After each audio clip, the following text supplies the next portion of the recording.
The Boston Celtics have the big three, KG, Allen, and Pierce, and the emerging big one, Rajon Rondo. But part of their success may be due to a guy who hasn't played a single minute in the postseason. In fact, the most floor time he's seen was in celebrating Paul Pierce's game-winning shot here against the Heat in Game 3 of their first-round series. Just check out the middle of the pile, and you'll see him. At the very least, he may be one of the Celtics' good luck charms. He is Tony Gaffney, signed to the team in the final days of the regular season and enjoying the ride ever since. Oh, and he spent the preseason, by the way, this year with the Lakers. Tony is with us now on First Take to talk about it all. And the thing I didn't just mention there, Tony, you're a Massachusetts guy. You grew up a Celtics fan. You have every connection you can imagine. What'd you think when you got the call from the team you had rooted for as a kid and said, we want you to join us before the postseason starts?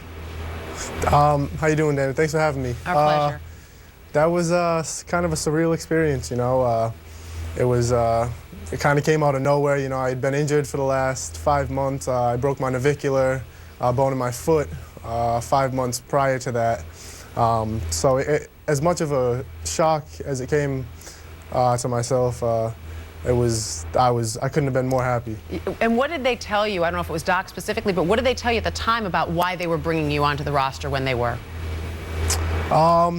I mean, I like to think of it as more than a good luck charm, but it was, you know, I think a lot of it has to do with, you know, the future, hopefully the near future with this team. You know, it's just, you know, not just to perform some of the rookie duties for the veterans throughout the playoff run, right. But you know, it was. I think a lot of it has to do with, you know, next season, hopefully the year after, and you know, go from there. Well, and you just mentioned it. How much of a good luck charm do you think you have been? Because the team has taken off right now with you sitting there.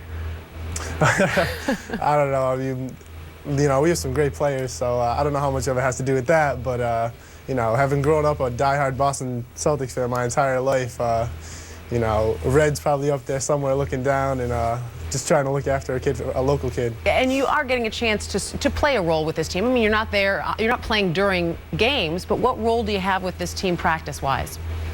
Well, right now it's just, you know, it's my job is pretty much to do anything that can help this team prepare for whoever's next in line, which obviously is now the Lakers, who I was with, like you said, throughout the whole preseason. And, you know, anything I can do to help this team win or be successful, I'm willing to do. And even if that just means little pointers from, you know, while I was with the Lakers or anything like that, it just, I'm just glad that I can be of some help. Yeah, and give me some idea, Tony. I mean, can you think of something off the top of your head that you have been able to share when you talk about little pointers? Everybody can watch game film. Everybody can see that, but you did practice with this team during the preseason. You know the Lakers awfully well. What's one little thing maybe you've been able to share with your teammates?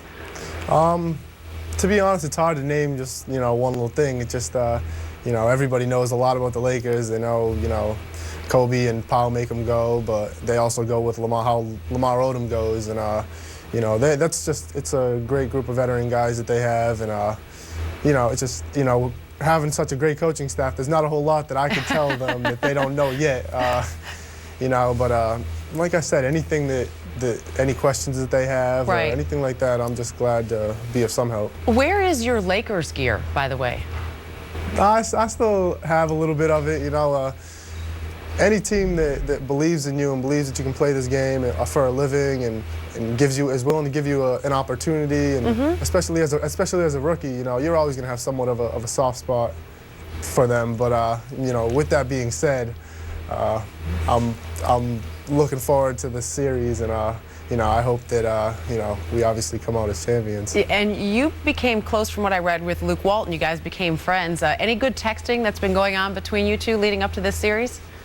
Yeah, after they closed out Phoenix, you know, we were just kind of jawing back and forth via text, and I actually told him I was hoping not to just take 2 wins in Los Angeles, but I was going to go check out his suit collection and maybe bring a few back to Boston. Sounds like a good idea, at least a good side bet there.